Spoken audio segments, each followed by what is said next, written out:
Hello बच्चों, good evening. कैसे हो आप सभी? मैं उम्मीद करती हूँ कि आप सभी बहुत अच्छे होंगे और काफ़ी टाइम बाद मिल रहे हैं आज हम चैप्टर फर्स्ट जो कि है रिप्रोडक्शन इन ऑर्गेनिज्म उसके एमसीक्यू करेंगे। ठीक है, आप सभी को पता ही होगा। चलो हम स्टार्ट करते हैं। सभी बच्चों को पता होगा ये हमारा फर्स्ट चैप्टर है रिप्रोडक्शन इन ऑर्गेनिज्म। ठीक है, जीवों में जनन। ठीक है, जीवों में जनन। चलो हैंडसम हीरो, चलो अच्छी बात है। इसके एमसीक्यू करेंगे, आप लोगों को आंसर करने। ठीक है ना, आप लोगों को आंसर करने। फर्स्ट क्वेश्चन है हमारा, आलू में कायिक जनन होता है। ठीक है, आलू में कायिक जनन होता है। आपके सामने ऑप्शन है भूमिगत तने से, जड़ द्वारा, पत्ती द्वारा या पुष्प द्वारा। ठीक है, बताएं और बच्चों के साथ भी शेयर कर दें। देखो लगभग सभी बच्चों ने आंसर दिया है क्या? ए। लगभग सभी बच्चों ने आंसर दिया है यहां पर ए। सभी बच्चों ने आंसर दिया है ए। ए इज द करेक्ट आंसर। ठीक है, ए इज द करेक्ट आंसर। आलू में कायिक जनन होता है किसके द्वारा? भूमिगत तने के द्वारा। तो आपको सभी पता है कि आलू में कायिक जनन किसके द्वारा होता है? भूमिगत तने के द्वारा। तो हमने देखा है, अगर आप लोगों ने पढ़ा होगा कि आलू में अगर हम देखते हैं तो आई बर्ड जो होती हैं, आई बर्ड बोलते हैं ना हम, जिसे हम बोलते हैं कि आंख, आंख बोलते हैं।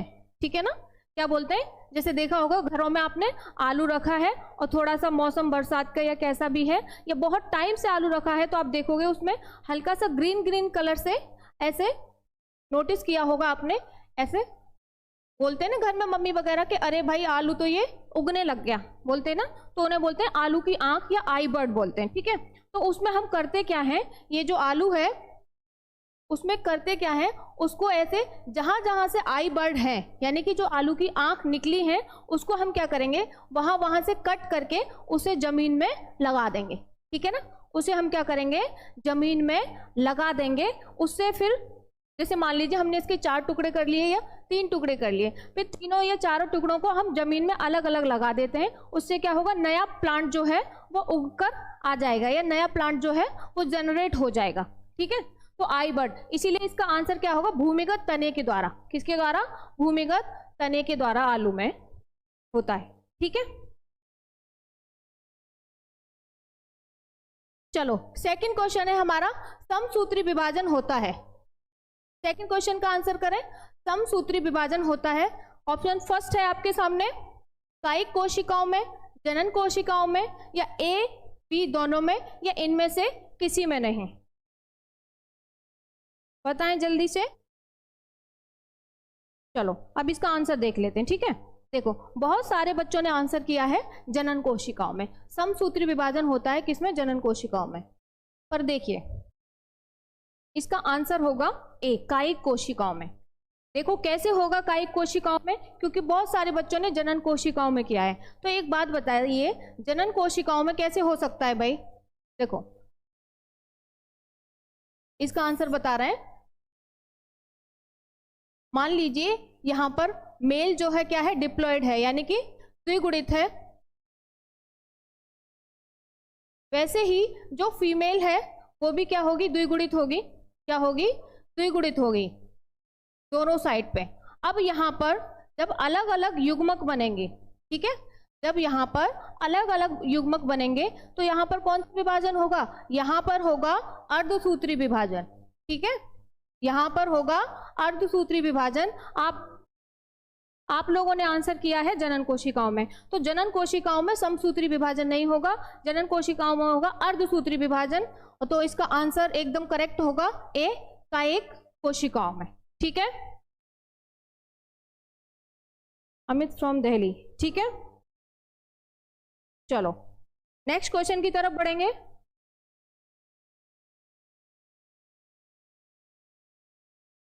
नेक्स्ट क्वेश्चन है हमारा क्वेश्चन नंबर 3, इनमें से किसमें आंतरिक निषेचन नहीं होता है? यानी कि आंतरिक निषेचन इनमें से किसमें नहीं होता है? पक्षी में, मेढक में, स्तनधारी या स्तनपायी में, या इनमें से कोई नहीं। आंतरिक निषेचन, इंटरनल फर्टिलाइजेशन, यानी कि जो बॉडी के अंदर होता है, ठीक है, जो बॉडी के अंदर होता है। सभी बच्चे भी आंसर कर रहे हैं, एकदम करेक्ट आंसर है सभी बच्चों का, एकदम करेक्ट आंसर है यहाँ पर आपका। यहाँ पे आंसर होगा बी, इनमें से किसमें आंतरिक निषेचन नहीं होता है? वो है मेढक में। एकदम करेक्ट आंसर है सभी बच्चों का। क्या बात है भाई, इस बार सभी ने करेक्ट आंसर दिया है, good, very good. Pranjali Pandey, अरे प्रांजलि, प्रांजलि बहुत बहुत स्वागत है आपका स्मार्ट स्टडी क्लासेस पर। प्रांजलि पांडे बहुत हमारे पुराने, मतलब बहुत पुराने तो नहीं कहेंगे, हम जानते हैं, प्रांजलि को मैं जानती हूँ। चलो इस बार सभी बच्चों ने एकदम करेक्ट आंसर दिया है और आंसर सही है, ठीक है। बाकी पक्षी और स्तनपाइयों में क्या होता है?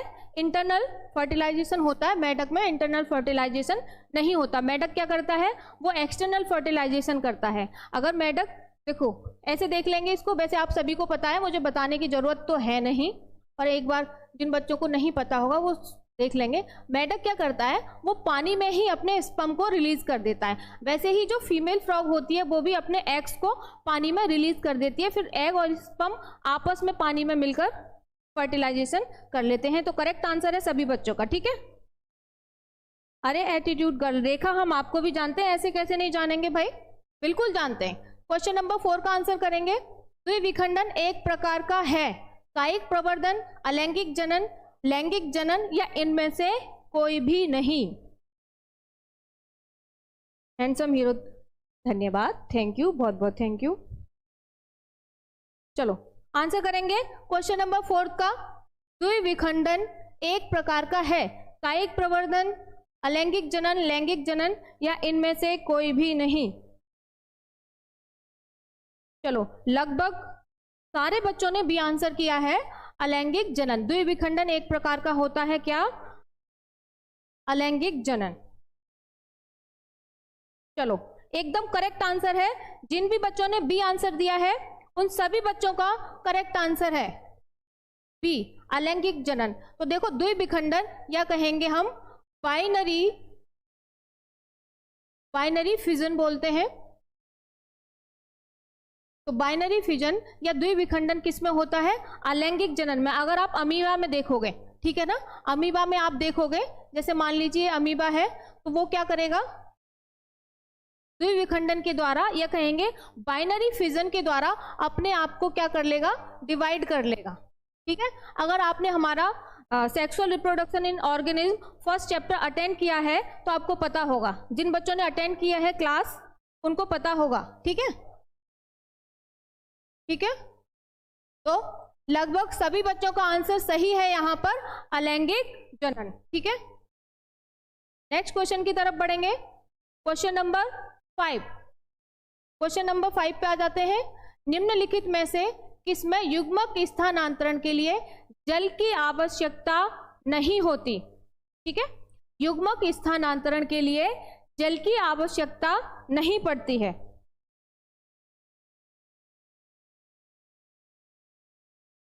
धन्यवाद हैंडसम। चलो क्वेश्चन नंबर 5 का आंसर करेंगे सभी बच्चे। इसमें युग्मक स्थानांतरण में जल की आवश्यकता नहीं पड़ती है।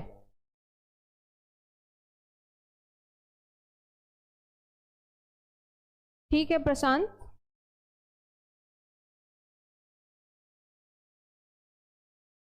इनमें से बताएंगे कि किसमें युग्मक स्थानांतरण में, ठीक है ना, युग्मक स्थानांतरण में जल की आवश्यकता नहीं पड़ती है। यानी कि युग्मक क्या होते हैं? मेल गैमेट, फीमेल गैमेट, नर युग्मक, मादा युग्मक। तो नर युग्मक हो या मादा युग्मक हो, उसको एक जगह से दूसरी जगह पर पहुंचने के लिए या कहेंगे स्थानांतरण होने के लिए जल की आवश्यकता नहीं पड़ती है। आंसर करेंगे फटाफट से प्रेम। ओके प्रशांत,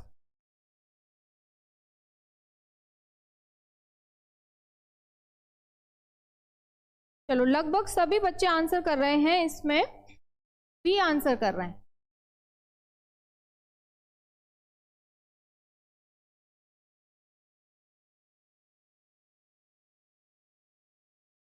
चलो इसका आंसर बता देते हैं। देखो सभी बच्चे इसका आंसर बी कर रहे हैं, पर इसका आंसर बी नहीं होगा, इसका आंसर होगा डी। ठीक है, देखो ब्रायोफाइटा, टेरिडोफाइटा और शैवाल, इन तीनों में तो युग्मक स्थानांतरण के लिए जल की आवश्यकता होती है, बाकी जिम्नोस्पर्म में युग्मक स्थानांतरण के लिए जल की आवश्यकता नहीं होती। ठीक है ना, ब्रायोफाइटा, टेरिडोफाइटा, शैवाल, इन सभी में युग्मक स्थानांतरण के लिए जल की आवश्यकता पड़ेगी, जिम्नोस्पर्म में जल की आवश्यकता आपको नहीं पड़ेगी। ठीक है, ठीक है। चलो क्वेश्चन नंबर 6 करेंगे। युग्मक के संचयन या संलयन को क्या कहते हैं? युग्मक के संचयन या संलयन को क्या कहते हैं?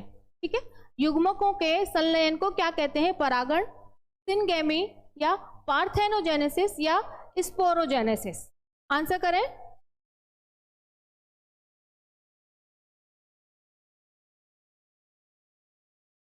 चलो आंसर देख लेंगे अब। देखो इसका आंसर है सिनगेमी। हमने क्या कहा है कि युग्मकों के संचयन को, यहां पर हम क्या बोल रहे हैं, ध्यान देंगे आप सभी।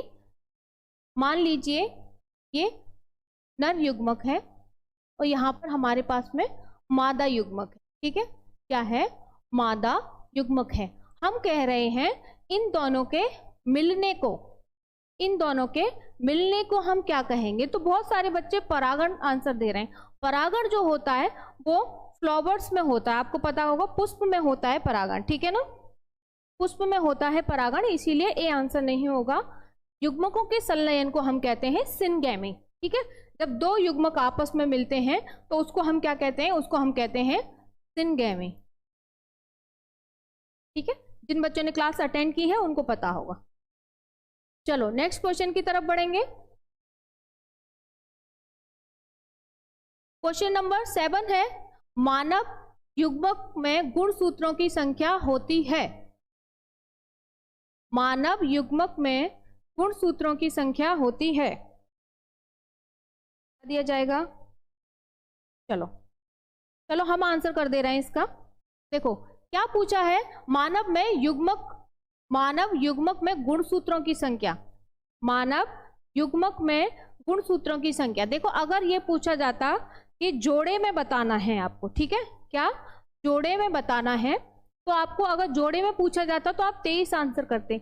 ये पूछा है मानव युग्मक में गुणसूत्रों की संख्या, तो समझेंगे। देखो टोटल वैसे होते हैं कितने? 46। अगर युग्मक पूछा है, ठीक है, अगर युग्मक पूछा है तो अगर हम नर युग्मक देखेंगे, ठीक है, तो हमने कहा है डिप्लॉयड होता है। जब युग्मक ये अलग अलग हो जाएंगे तो यहाँ पर कितने था? 46 था, तो डिप्लॉयड है, यहाँ पे अर्धसूत्री विभाजन होगा। उसके बाद में कितने हो जाएंगे? ये 23 हाफ हो जाएंगे भाई। 23 फादर के और 23 मदर के आपस में मिलके तभी तो 46 होंगे। और किस में पूछ रहा है? युग्मक में पूछ रहा है कि युग्मक में गुणसूत्रों की संख्या कितनी होगी। तो युग्मक में गुणसूत्रों की संख्या कितनी होगी? 23 हो गए। अगर पूछे कि मानवों में सॉरी अगर ये पूछे कि मानवों में गुणसूत्रों की संख्या कितनी होती है मानव में, तो आप 46 कहोगे। अगर पूछे कि गुणसूत्र जोड़े में कितने होते हैं तो 23 आंसर करोगे। अगर युग्मक में पूछा है तो भी आंसर क्या होगा?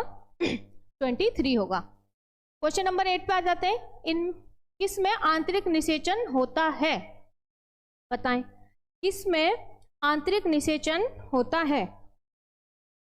कोई बात नहीं, देखो इसका आंसर होगा, देखो आंतरिक निषेचन मछली में नहीं होता, बाह्य निषेचन होता है। उभयचर में बाह्य निषेचन होता है, शैवाल में भी। तो आंसर इसका क्या होगा? आवृतबीजी। ठीक है, आंसर क्या हो जाएगा इसका? डी आंसर हो जाएगा। महेश बाबू ने आंसर दिया है डी, एकदम करेक्ट आंसर है। आंसर होगा इसका क्या? डी आंसर हो जाएगा। ठीक है ना, आंसर इसका डी हो जाएगा। नेक्स्ट क्वेश्चन पे आ जाइए। निम्नलिखित में कौन अंडज नहीं है? कौन अंडज नहीं है? सर्प, मुर्गी, घड़ियाल या मानव? बताएं, निम्नलिखित में से कौन अंडज नहीं है? दे बी, अंडज नहीं है भाई, बी कैसे हो जाएगा? मुर्गी तो अंडे देती है। डी, चलो आंसर बता देते हैं। आंसर है इसका डी, करेक्ट आंसर है, ठीक है ना, इसका डी आंसर करेक्ट है। इसको एक्सप्लेन करने की भी वैसे जरूरत नहीं है। क्वेश्चन नंबर 10 देखें, इनमें किसमें केवल एक बार अपने जीवन काल में पुष्प खिलते हैं? एक बार अपने जीवन काल में पुष्प खिलते हैं। बांस में, आम में, लीची में, जामुन में? बहुत सिंपल सा क्वेश्चन है। लाइक शेयर कर दें सभी बच्चे, सभी बच्चे लाइक कर दें भाई स्मार्ट स्टडी क्लासेस पर। तनुज चौहान ने भी ये आंसर किया। देखो इसका आंसर ए होगा। आप सभी को पता है आम हर साल आते हैं, लीची भी, जामुन भी, तो नॉर्मल सी बात है, अगर आप ऑप्शन को देख के लगाएंगे तो भी पता चल जाएगा इसका आंसर क्या होगा, बांस होगा। ठीक है, जो बांस का पेड़ होता है वो अपने पूरे जीवन काल में एक ही बार उस पे क्या होता है, पुष्प आते हैं। ठीक है, नेक्स्ट क्वेश्चन की तरफ बढ़ेंगे। नेक्स्ट क्वेश्चन है हमारा, निम्नलिखित में से किसमें 12 वर्ष में सिर्फ एक बार फूल खिलते हैं?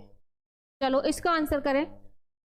12 वर्ष में सिर्फ एक बार फूल खिलते हैं। अगर आप इसके ऑप्शन को देख के आंसर दोगे ना, तो अगर आपको नहीं भी पता होगा तो भी आंसर कर दोगे। इतना प्यार देते हो, अच्छा लगता है। ठीक है, आप लोगों के इतना प्यार और सपोर्ट से ही हम लोग आगे बढ़ते हैं, और आप लोग इतना प्यार सपोर्ट देते हो, बहुत अच्छा फील होता है। प्रीति चौधरी ने सी आंसर दिया है, तनुज चौहान ने भी सी आंसर दिया है, एकदम करेक्ट आंसर है सभी बच्चों का। ठीक है, नीला कुरेंजी इसका करेक्ट आंसर होगा, क्योंकि इनमें तो ऐसा होगा नहीं। ठीक है, क्वेश्चन नंबर 12 का आंसर देंगे, प्रकंद का एक उदाहरण है। अगर लेक्चर अटेंड किया है आप लोगों ने, बहुत सारे बच्चे कह रहे हैं मैम देखो यूट्यूब पर ही हमारी ये फर्स्ट चैप्टर की क्लास पढ़ी हुई है। अगर आपने क्लास अटेंड करी है तो बता दें, आपको इसका आंसर पता होगा। आंसर करें फटाफट से। आंसर दिया है शंकर ने, ऑफिशियल क्रिएशन ने डी आंसर दिया है। इसका करेक्ट आंसर होगा क्या, सी। अगर आपने लेक्चर अटेंड किया है, प्रकंद का एक उदाहरण है अदरक। ठीक है, प्रकंद का एक उदाहरण है अदरक। अब आप लोगों ने देखा था, हमने पढ़ाया था जब अदरक बताया था हमने आपको, अदरक भाई कैसा भी कहीं से भी उग जाता है। ये क्या है, अदरक है, जिंजर है। उसमें आपने देखा था ऐसे क्या था,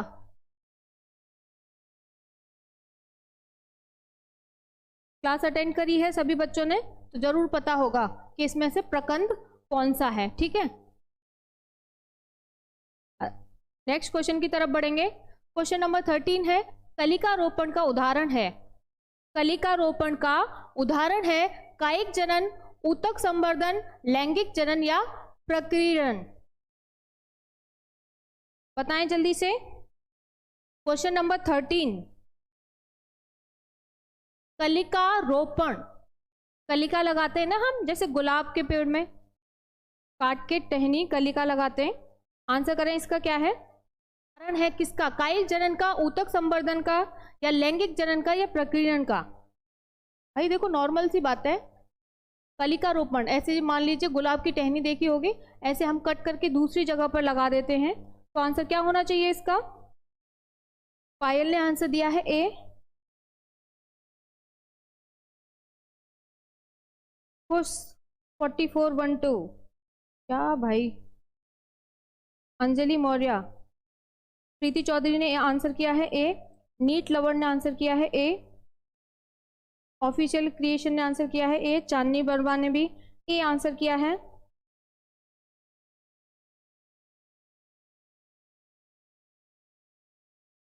चलो, अमृत भारती ने भी आंसर दिया है ए। तो इसका करेक्ट आंसर क्या होगा, करेक्ट आंसर इसका कायिक जनन होगा, जो काफी बच्चों ने एकदम सही आंसर दिया है, कायिक जनन। अब क्वेश्चन नंबर 14 बताएंगे, इनमें कौन ठहरे हुए पानी में उगकर ऑक्सीजन खींच लेता है? मैं फिर से कहूंगी, क्लास अटेंड करी है तो आप लोगों को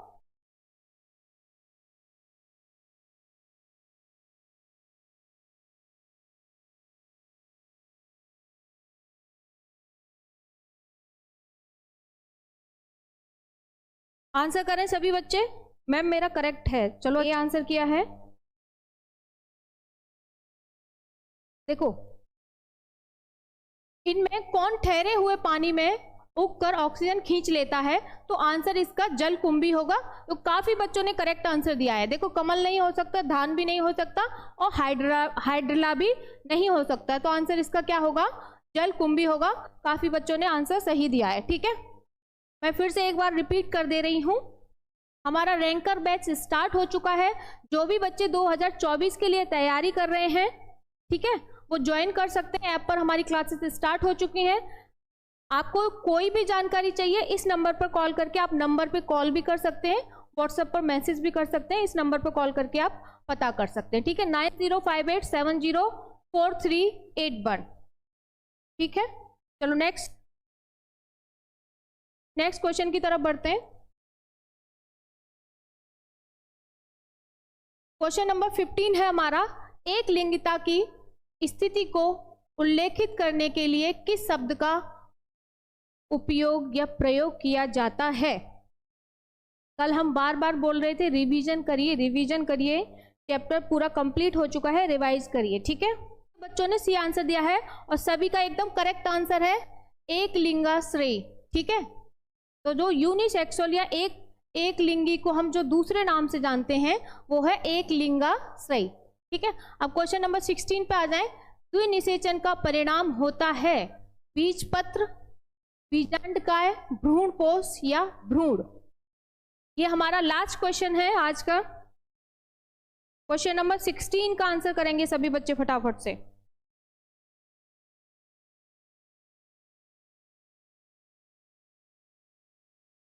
क्वेश्चन नंबर 16 का आंसर करें। हाँ प्रशांत, करेक्ट था आपका आंसर। मैं बता देती हूं इसका करेक्ट आंसर है भ्रूणपोष। ठीक है ना, करेक्ट आंसर इसका क्या होगा, भ्रूणपोष आंसर होगा इसका करेक्ट। तो आज की क्लास तो हमारी यहीं पे खत्म हो गई। आप लोगों ने पार्टिसिपेट किया बहुत अच्छे से, अच्छा लगा। और कुछ बच्चों ने आपस में बात की, चॉकलेट खा लीजिए।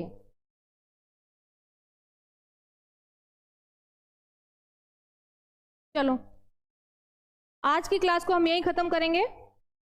ठीक है, फिर नेक्स्ट मिलेंगे आपको। सभी बच्चे लाइक शेयर कर दें और अपना ख्याल रखें और पढ़ते रहें। और 2024 के लिए जो बच्चे तैयारी कर रहे हैं उनके लिए बेस्ट ऑफ लक। ठीक है, चलो बाय बाय, टेक केयर।